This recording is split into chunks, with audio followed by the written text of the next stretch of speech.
Thank you very much for having me. As Kate kindly introduced me, my name is Madalin. I'm the newest addition to this lovely family called OpenSSF.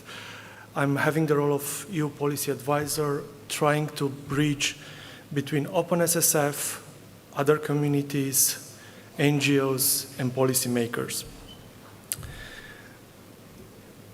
I will talk today, as Kate said, about how we can bridge policy and communities, about our involvement at the global scale, and how we can approach Cyber Resilience Act, for example, through with the help of our global community. I will not keep you long. I have a short presentation split in 4 parts. I will have a brief introduction about CRA. After that, we'll go through the unique positions of open source stewards.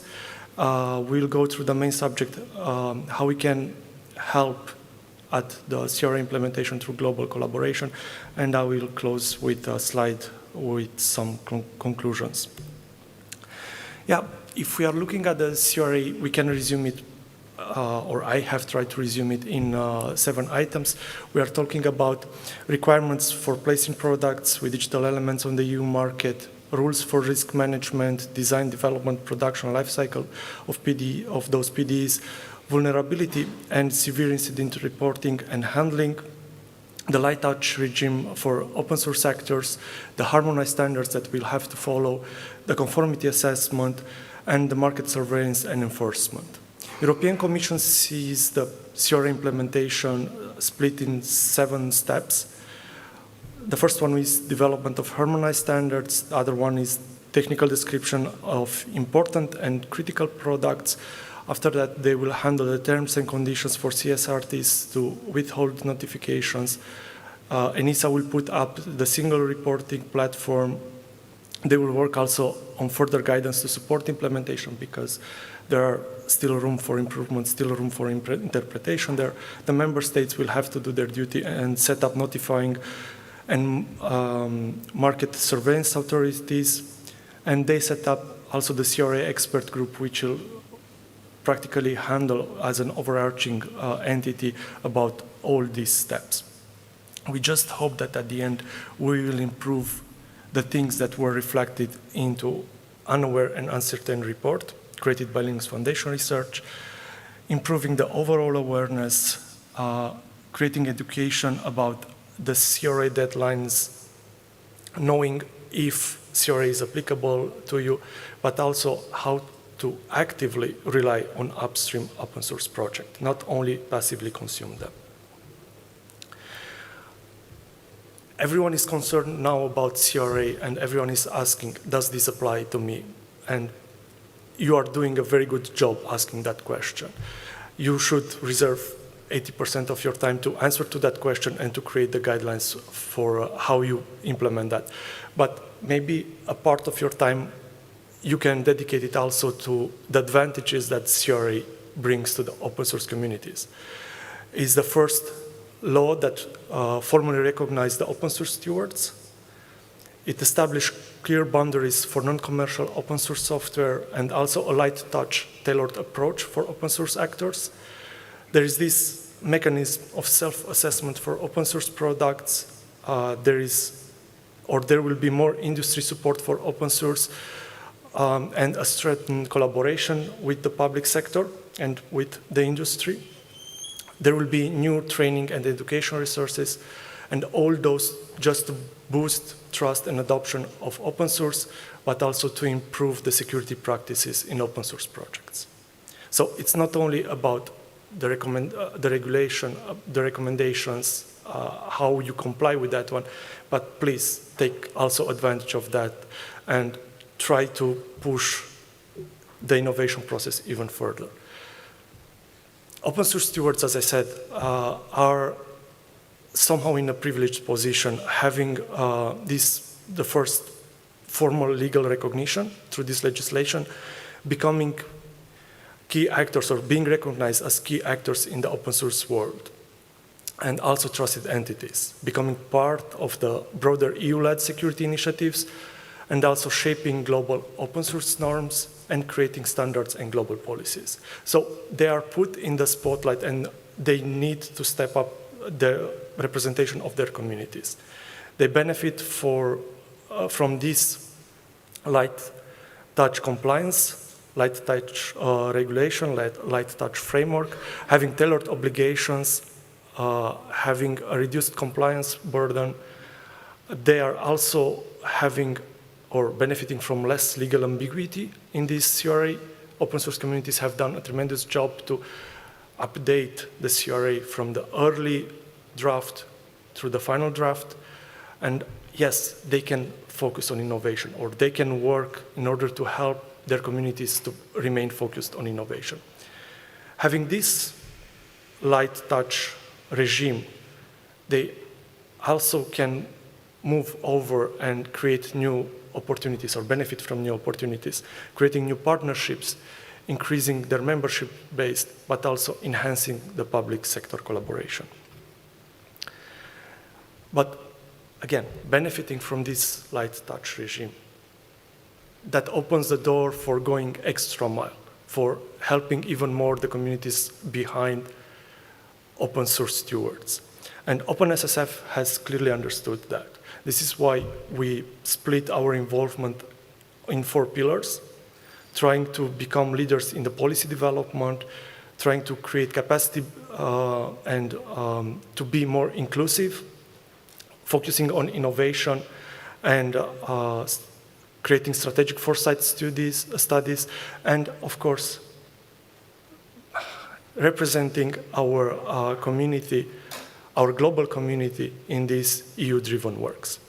As I said, we are trying to get even more involved in the policy creation, actively contributing to EU's regulatory ecosystem and supporting global standardization efforts, but also assisting our members in achieving compliance readiness with global frameworks. We are continuing our collaboration with communities, I would say fruitful collaboration with communities. We are trying to step our involvement into public-private partnerships and trying to create capacity or building capacity there.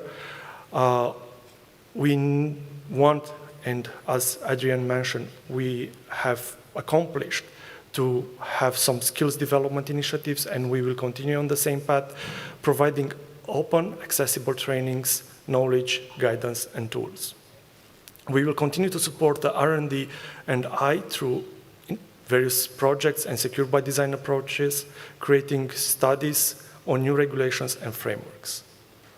And yes, when it comes to the global collaboration, we will continue to foster strategic partnerships between global stakeholders, encourage participation from developers worldwide, not just from the EU, and facilitate inclusive governance models that allow diverse voice in decision-making. Double-clicking on global collaboration, I think CRA is not only about EU and about EU actors, because cyber threats recognize no borders. We are having supply chains, global supply chains. We are having a shared global infrastructure, and we need, or we will need to share the threat intelligence, and we'll have to have a common cross-border incident response.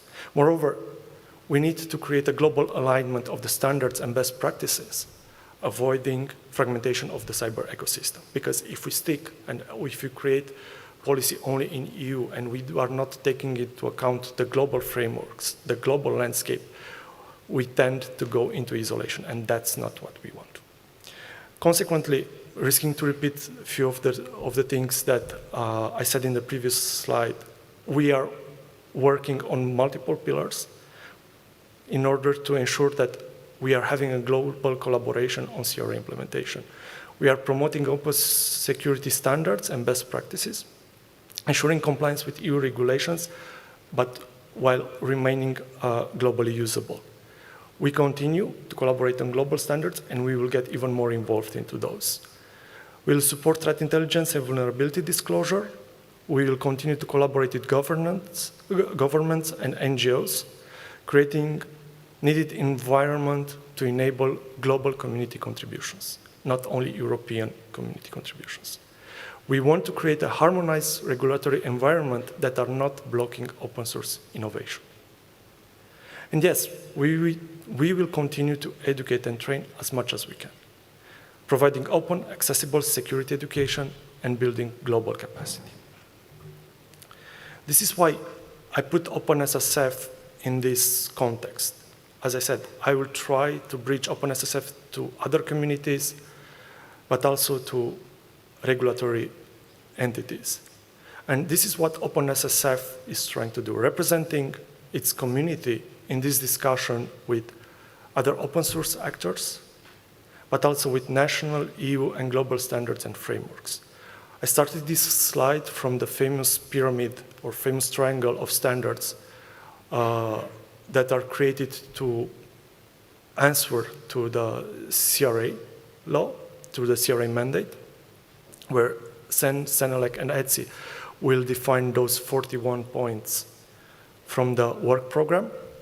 But if you go also at what ENISA has done through their study called Mapping Standards or Mapping Global Standards on CRA, you will see that it's not only about ESOs, European Standardization Organizations. It's also about global standards. And there you will see a lot of ISO, ISC, ITU, and existing ETSI standards. The interesting thing will be to check also the ongoing works at the global level and be sure that those are aligned. And that doesn't complete the picture, that doesn't complete the puzzle. We need to take into account also national and regional frameworks, like the ones created by the BSI, by NCSC, by METI, KISA, NIST, CISA, and so on and so forth. But also mapping those standards or putting those standards into global frameworks, like the ones created by the World Economic Forum, NATO, and their CCD, COA agency, OECD, or UN. As I said, we are not alone in this. All open source stewards or all open source communities are fighting to clarify the remaining things from the CRA and to help their communities.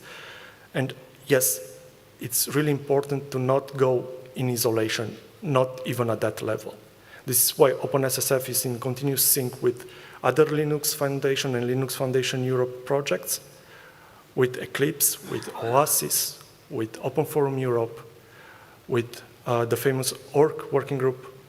We are all trying to reach the same goals, trying to create synergies, basing ourselves on inclusivity, trying to have harmonization between our works, alignment, enhanced cooperation, avoid duplication of the efforts, and of course, being based on openness. So yes, we need to build bridges, and why not maintain them? Because as I said, we're already having some connections in place. We need to have aligned efforts, and we need to scale the impact that we have. So please, share the knowledge. Share what are you doing there. Don't hesitate to teach others. Don't hesitate to share the information that you have, and don't hesitate to get involved in the education. And yes, please continue to collaborate, because cyber resilience cannot be achieved in isolation. And it's not only about the EU, but we have to be or to have a global approach into this. And I put here a screenshot from one of the slides of the professor Hee-Bong Choi, who clearly stated that Korea Act, for example, can be aligned with EU Cyber Resilience Act through international standardization efforts, implicitly international cooperation. We need to continue to empower our individuals and organizations to navigate through this cyber world confidently. So yes, let's work all together globally and not in isolation. Thank you very much.